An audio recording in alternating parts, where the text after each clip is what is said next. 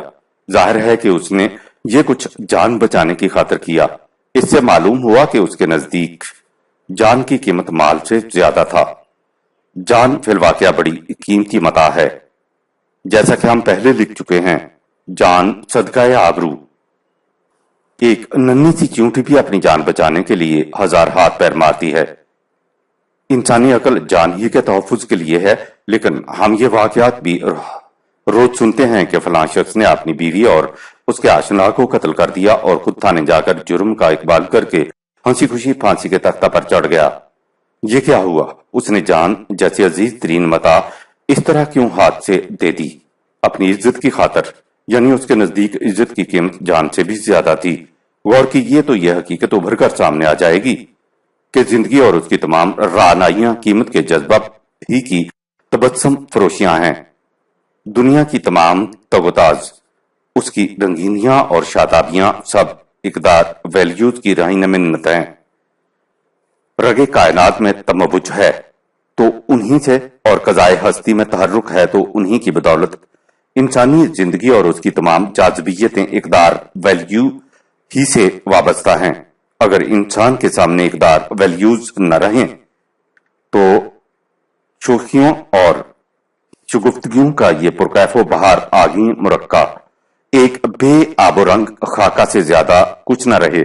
بقول غالب گر عشق نبودے و غم عشق نبودے، این ہا سکن نگز کے گفتے کے شنودے۔ لیکن ہم نے یہ بھی دیکھا ہے کہ قدر ویلیو اور قدر ویلیو میں فرق کتنا ہے۔ مال بھی ایک قدر رکھتا ہے، مختلف اقدار، لیکن وہ جان کی حفاظت کا ذریعہ ہے، لہذا اس کی یہ قدر انسٹرومنٹل ویلیو ہے، ذاتی انٹرنزک نہیں۔ جان کے متعلق یہ قیاس کیا جاتا تھا کہ اس کی قیمت ذاتی ہے، لیکن اوپر کی مثال سے ہم نے دیکھا ہے کہ اگرچہ بڑی حد تک اس کی قیمت ذاتی ہے، لیکن ایک مقام ایسا بھی آ جاتا ہے جہاں اس کی قیمت بھی ذاتی کی بجائے ذریعاتی انسٹرومنٹل ہو جاتی ہے، یعنی جان اپنے سے زیادہ قیمتی شے آبرو کے تحفظ کا ذریعہ بن جاتی ہے۔ اوپر کی مثال میں آبرو کے متعلق ہم کہہ سکتے ہیں کہ اس کی قیمت ذاتی ہے، لیکن یہ بھی ہمارے مشاہدہ میں آتا ہے کہ بعض لوگ مال کو جان سے بھی زیادہ عزیز رکھتے ہیں اور جان کو آبرو سے زیادہ عزیز۔ ایک شخص وہ ہے جو اپنی بیٹی کے برقع کی طرف گور کر دیکھنے والے کے چھرا گھونپ دیتا ہے، اور دوسرا وہ ہے جو اپنی بیٹی کو خود قہوہ خانہ لے جاتا ہے۔ یعنی دنیا میں مختلف آدمی ہر ایک قدر کو الگ الگ اہمیت دیتے ہیں۔ اسی ضمن میں ایک چیز اور بھی دیکھیے، ہم روز یہ سنتے ہیں کہ آج سونے کا بھاؤ چڑھ گیا ہے، کل اس کا بھاؤ گر گیا تھا، کل سونا 90 روپے تولا تھا، آج 95 روپے تولا ہو گیا ہے۔ یعنی سونے کی قیمت اضافی ریلیٹو ہے جو ہمارے مسالے اور احوال و ظروف کے مطابق گھٹتی بڑھتی رہتی ہے، لیکن سونے کی رنگت خارجی احوال و ظروف کے ساتھ ساتھ نہیں بدلتی، وہ بہرحال اور ہر جگہ ایک جیسی رہتی ہے۔ اس قسم کی قدر کو حقیقی قدر ریئل ویلیو کہتے ہیں۔ انہی مثالوں سے آپ اخلاقی اقدار کا اندازہ لگا لیجئے۔ لہذا اخلاقیات میں اصل سوال اقدار کا ہے۔ افادی نقطہ نگاہ سے ہر قدر اضافی، ریلیٹو، ذریعاتی انسٹرومنٹل ہوتی ہے، یعنی اخلاقی اقدار کسی مقصد کے حصول کا ذریعہ ہوتی ہیں، اور جس حد تک کوئی قدر مقصد پیش نظر کے حصول میں ممد ہوتی ہے اسی حد تک اسے گڈ کہا جاتا ہے، لیکن خارجی وجدانیت آبجیکٹو انسٹیٹیوشنزم کے نظریہ کی روح سے اخلاقی اقدار مستقل اقدار، حقیقی، مستقل اور مطلق، ریئل، پرماننٹ اینڈ